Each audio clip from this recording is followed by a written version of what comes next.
सार वचन राधा स्वामी वार्तिक भाग पहला दफा 65।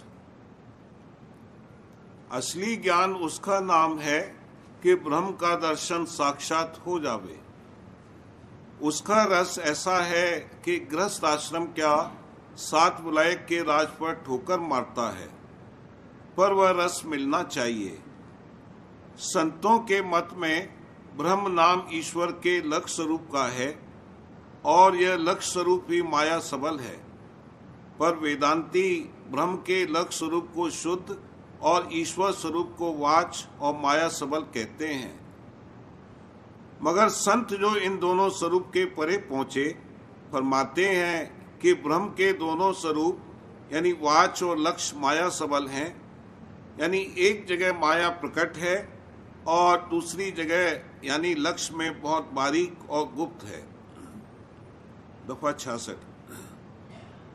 अब मालूम होवे कि कुल अवतार दर्जे आला के और योगेश्वर ज्ञानी और जितने के देवता और पैगंबर और अवतार दर्जे अदना के हैं, ईश्वर के लक्ष्य स्वरूप यानी ब्रह्म से ख्वाह उसके वाच स्वरूप से प्रकट हुए। इस सबब से जो कोई के उसके वाच स्वरूप के उपासक हैं या उसके लक्ष्य स्वरूप के ज्ञानी हैं, वे सब माया और काल की हद से बाहर नहीं हुए और इसी वजह से जन्म मरण से नहीं बच सकते। दफा 67। संत सदगुरु का मार्ग सबसे ऊंचा है और वह उपासना सच्चे मालिक यानी सत्य पुरुष राधा स्वामी की जो ब्रह्म और पार ब्रह्म के परे हैं बतलाते हैं, ताकि जीव माया की हद से परे हो जावे। सच्चे साध की गति 10वें द्वार यानी शून्य पद तक है और वही योगेश्वर ज्ञानी है, और जो कोई के इस मुकाम के नीचे रहे उनका दर्जा पूरे 7 से कम है। इस वास्ते हर एक शख्स को जो कोई अपना सच्चा उद्धार चाहे, मुनासिब है कि संतों का इष्ट यानी सत्य पुरुष राधा स्वामी का इष्ट धारण करे। यह नाम राधा स्वामी कुल मालिक ने आप प्रकट किया है।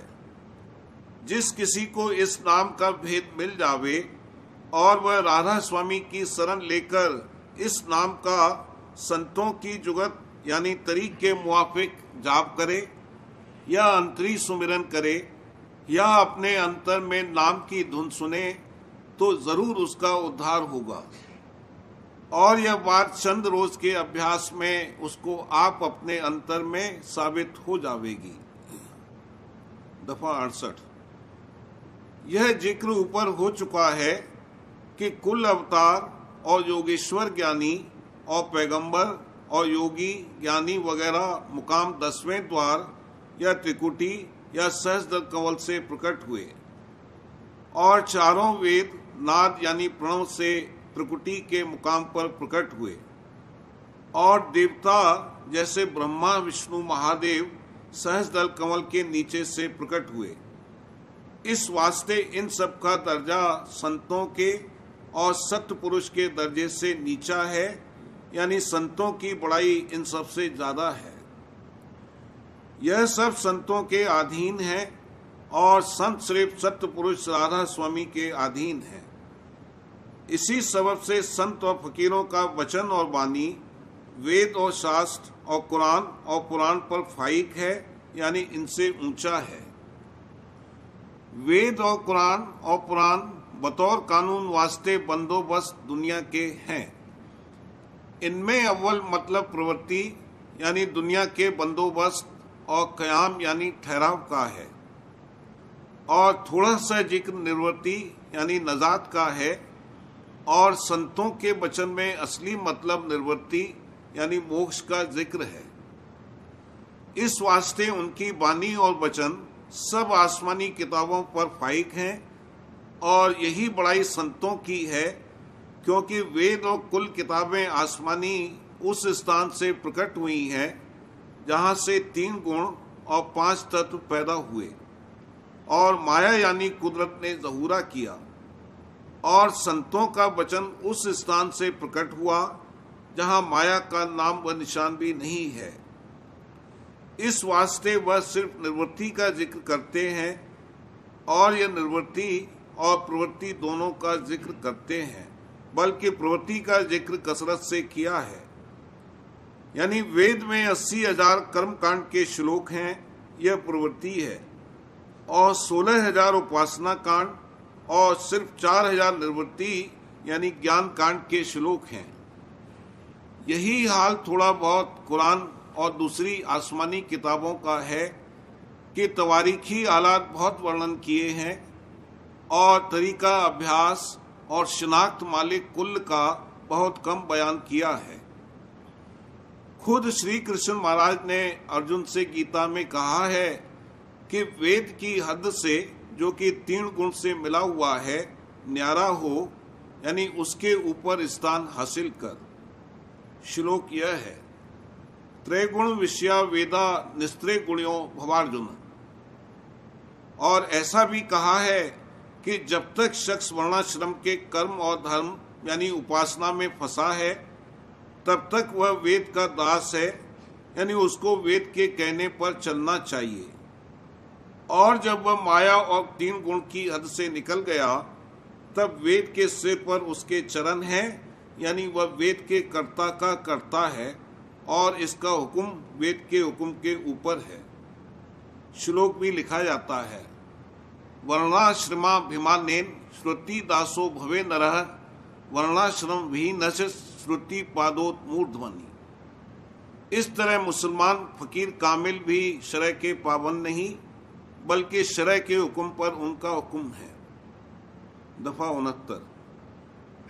यह कौल उन संतों के यानी सच्चे और पूरे आशिकों के हैं, जो कि सत्यलोक में पहुंचकर सच्चे मालिक और खुदा से मिले और वहां से देखते हैं कि बेशुमार त्रिलोकियां और बेशुमार ब्रह्मांड और हर एक ब्रह्मांड में अलग अलग ब्रह्म व ईश्वर और माया और शक्ति यानी दुनियादारों का खुदा और उसकी कुदरत और बेशुमार अवतार और बेशुमार ब्रह्मा और विष्णु और महादेव और देवता और पैगंबर और औलिया और अंबिया और कुतुब और फरिश्ते और जोगेश्वर और ज्ञानी और ऋषीश्वर और मुनीश्वर और सिद्ध और जोगी और इंद्र और गंधर्व हैं।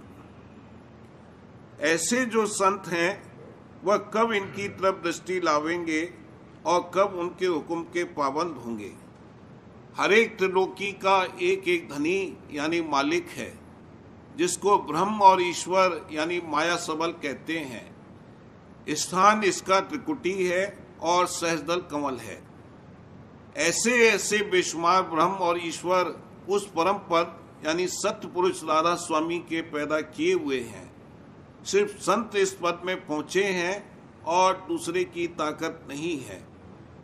लेकिन जो कोई उनके वचन पर निश्चय लावे और उनसे प्रेम और प्रीत करे और उनका सत्संग करे, उसको भी माया के जाल से अपनी कृपा से निकालकर सत्य पुरुष राधा स्वामी के चरणों में पहुंचाते हैं।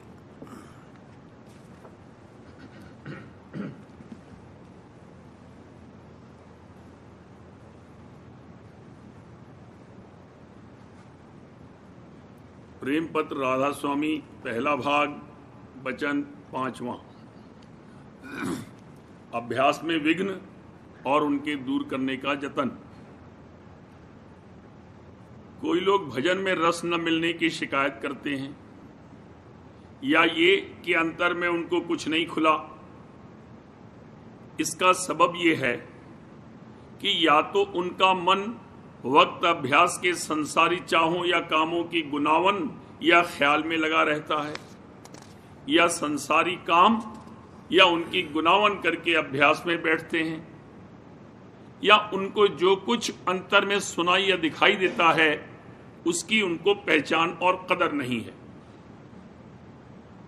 जाहिर है, जब कोई अभ्यास के वक्त दुनिया के कामों का ख्याल या तरंग उठावेगा, उस वक्त उसके मन और सूरत की धार उसकी इंद्री की तरफ जारी होगी, जो कि मन से एक वक्त में एक ही काम हो सकता है, और रस ऊपर यानी ऊंचे की धार में है, तो भजन का रस मन को जब तक कि उसकी धार ऊपर के चैतन्य से चढ़कर न मिले क्यों कर आ सकता है।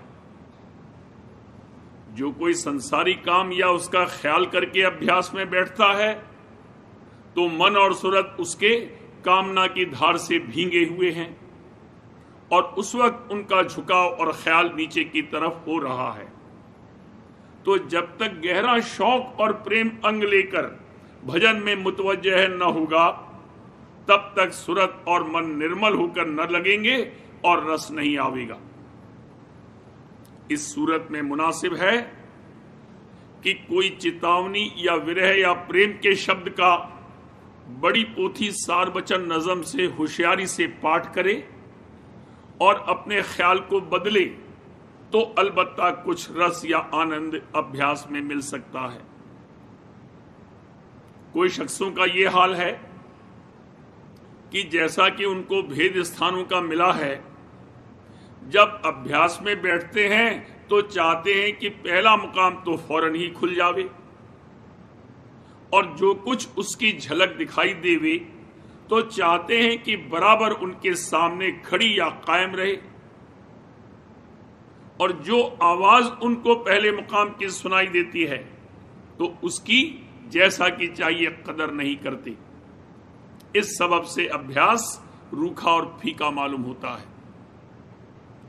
तीसरे तिल या सहजदल कमल का नजर आना और उसका ठहरना आसान बात नहीं है, क्योंकि ये मुकाम विराट स्वरूप और ब्रह्म के हैं। ऐसी जल्दी इन मुकामों का देखना और ठहरना मुश्किल है, लेकिन कभी कभी उनके स्वरूप या झलक का दिखाई देना और आवाज घंटे की सुनाई देना ये भी बड़ा भाग है। आहिस्ता आहिस्ता आवाज भी साफ और नजदीक मालूम होती जाएगी और कभी स्थान का स्वरूप भी दिखाई देगा। प्रेम और प्रतीत के साथ अभ्यास करते रहना मुनासिब है और समझना चाहिए कि संत मत के अभ्यास का मतलब ये है कि सूरत और मन जो पिंड में बंधे हुए हैं ब्रह्मांड की तरफ और फिर उसके पार चढ़कर पहुंचे।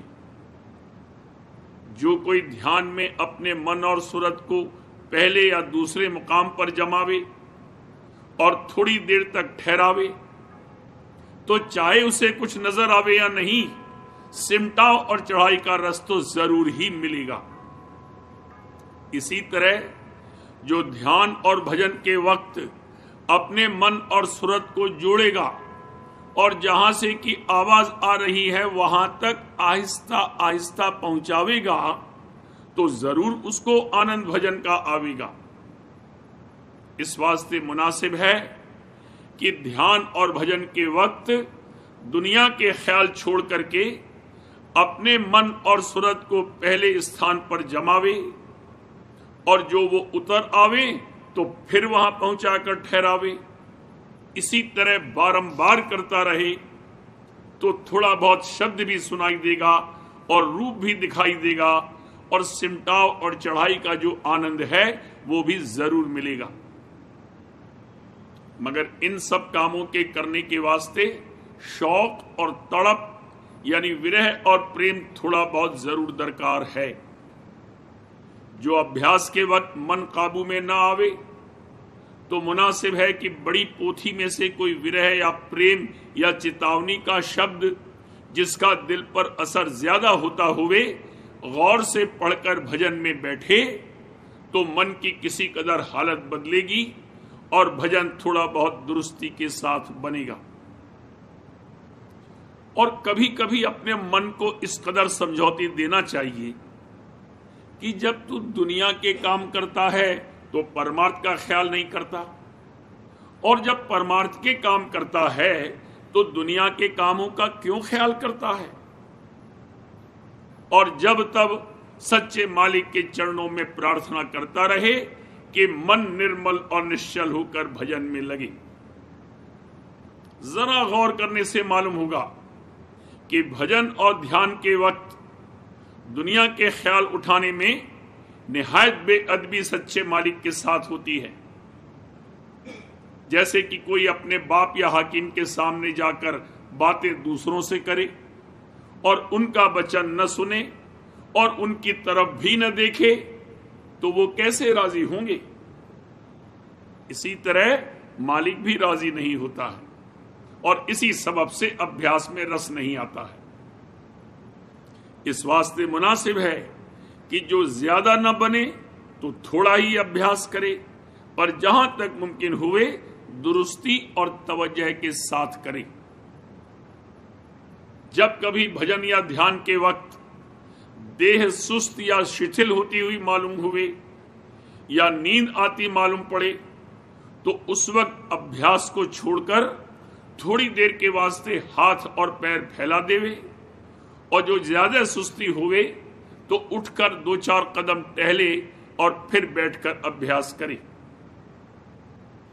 जब भजन के वक्त गफलत या बेहोशी होती मालूम पड़े, तो उस वक्त नाम का सुमिरन और स्वरूप का ध्यान 2-4 मिनट के वास्ते करे, और जो गफलत दूर न हुए तो जब तक खूब होशियार न हो जावे तब तक यही अभ्यास करे। जब कोई खराब तरंगें या दुनिया के ख्याल उठें तो नाम का सुमिरन और स्वरूप का ध्यान करके उनको हटाना चाहिए, और जो ऐसे ख्याल दूर न हुए तो भजन को मुलतवी करके थोड़ी देर के वास्ते सुमिरन और ध्यान का अभ्यास करे, और जब वे ख्याल दूर हो जावे तब फिर भजन में बैठ जावे। लेकिन जब मन ज्यादा जोर करे और सुमिरन और ध्यान में भी न लगने देवे, तो उस वक्त भजन और ध्यान छोड़ देवे और 2-1 शब्द का पाठ समझ समझ कर करे, यानी हर एक कड़ी को 5-5, 4-4 दफे पढ़े और उसका मतलब समझकर अपने ऊपर घटावे और फिर अभ्यास में लगे। और जो फिर भी मन रुजू न होवे और बेफायदा तरंगे उठावे, तो उठ खड़ा हुए और फिर दूसरे वक्त पर अभ्यास करे। मालूम होवे कि राधा स्वामी दयाल की दया की धार हर वक्त जारी है, और जब तक अभ्यासी की सूरत और मन की धार उस धार के साथ न जुड़ेगी या उसको न छुएगी, तब तक उस धार का असर प्रकट मालूम नहीं होगा। और ये बात जब हासिल होगी जबकि मन और सूरत विरह अंग या प्रेम अंग लेकर अभ्यास में लगेंगे, या संसार की तरफ से किसी सबब से दुखी होकर और राधा स्वामी दयाल की तरफ सच्चे मन से दया की चाहना करके, या किसी वक्त किसी तरह का सच्चा खौफ दिल में होगा, और उस वक्त राधा स्वामी की मदद सच्चे दिल से मांगने के वास्ते भजन में बैठेंगी। ऐसे वक्त और हालत में कुछ न कुछ दया की परख जरूर होगी और थोड़ा बहुत रस और शांति जरूर आवेगी। मालूम हुए कि जिस रोज खाने पीने में कुछ ज्यादती या बेतरतीबी हो जाएगी तो भी भजन का रस नहीं आवेगा, और जो कोई बुरा काम किसी से बन पड़ेगा जिससे किसी के काम में नुकसान पहुंचता हो या पहुंचने वाला हो, तो इस सबब से भी भजन में रस न आवेगा। ज्यादा खाने से भजन के वक्त धार ऊंची नहीं चढ़ती और पाप काम करने में सूरत और मन का झुकाव नीचे की तरफ रहता है। इन दोनों बातों का अभ्यासी सत्संगी को ख्याल रखकर अपनी संभाल जैसे मुनासिब हुए करते रहना चाहिए। जिस किसी का मन दुनिया के खास कामों में या किसी खास शख्स के साथ ज्यादा बंधा है, या किसी के साथ उसकी सख्त दुश्मनी या ईर्ष्या है, तो भी मालिक के चरणों का प्रेम उसके मन में बहुत हल्का रहेगा और इस सबब से अभ्यास में कम लगेगा और रस कम आवेगा। खुलासा ये है कि सच्चे सत्संगी को चाहिए कि जिस कदर बने हर रोज दुनिया की प्रीत मन से कम करता जावे और मालिक के चरणों में शौक और प्रेम बढ़ाता जावे। तो जिस कदर मन दुनिया की मोहब्बत से खाली होता जाएगा, उसी कदर मालिक के चरणों में प्रीत बढ़ती जाएगी और उसी कदर भजन और ध्यान का रस बढ़ता जाएगा और दया अंतर में ज्यादा मालूम होती जाएगी। जो कोई अपने मन को भोगों की तरंग उठाने और फिर उनमें बरतने से बिल्कुल नहीं रोकता है और चाहता है कि दया ऐसी होवे कि मन उसका बिल्कुल निर्मल हो जावे, तो इस तौर से दया नहीं आती है। उसको चाहिए कि जहां तक उसका बस चले मन को रोके, और जब कभी रोके से न रुक सके तो शर्मावे और पछतावे और मन को डर दिखावे कि आइंदा बहुत दुख भोगने पड़ेंगे, और जब तब प्रार्थना भी करता रहे, तब शायद कुछ हालत मन की आहिस्ता आहिस्ता बदले। और ऐसे शख्स को चाहिए कि सिवाय शर्माने, पछताने और प्रार्थना करने के, जिस रोज ये चूके और भूले तो उस रोज जहां तक बने ड्योढ़ा या दूना भजन, सुमिरन और ध्यान करे। इससे जो मलिनता की भोगों में अंदाज से ज्यादा बरतने के सबब से पैदा हुई है, वो उसी दिन किसी कदर साफ और हल्की हो जाएगी। और मालूम हुए कि पांचों दूत यानी काम, क्रोध, लोभ, मोह, अहंकार और 10 इंद्रियां जिनका झुकाव संसार की तरफ हो रहा है, ये सब परमार्थ के विरोधी हैं। उनमें काम, क्रोध और जबान और आंख और कान इंद्री जब मुनासिब और वाजिबी तौर से ज्यादा संसार में बर्ताव करते हैं, तब अभ्यास में ज्यादा विघ्न डालते हैं। उनकी संभाल हर वक्त मुनासिब तौर पर रखनी चाहिए। काम के ज्यादा और गैर वाजिब तौर के बर्ताव में सूरत और मन का नीचे को झुकाव और उतार होता है और इस सबब से अभ्यास में रस नहीं आवेगा। क्रोध के वक्त सूरत की धार देह में और बाहर देह के फैलकर बिखर जाती है और इस वजह से अभ्यास में रस नहीं मिलेगा। आंख और कान इंद्री बहुत सी फिजूल सूरतों और चीजों को देखकर और सुनकर अंतर में अभ्यास के वक्त उनके ख्याल पैदा करके हर्ज करती हैं और भजन का रस नहीं आने देती हैं। जबान इंद्री बहुत चिकना चुपड़ा और मजेदार खाना मिकदार से ज्यादा खाकर और बेहुदा और फिजूल गुफ्तगू करके अभ्यास में सुस्ती और गफलत और नापाक ख्याल यानी मलिन तरंगे पैदा करती हैं। इस वास्ते मुनासिब है कि जिस कदर बन सके उस कदर इनके बर्ताव में संभाल और होशियारी रखनी चाहिए, नहीं तो अभ्यास में हमेशा खलल पैदा करते रहेंगे।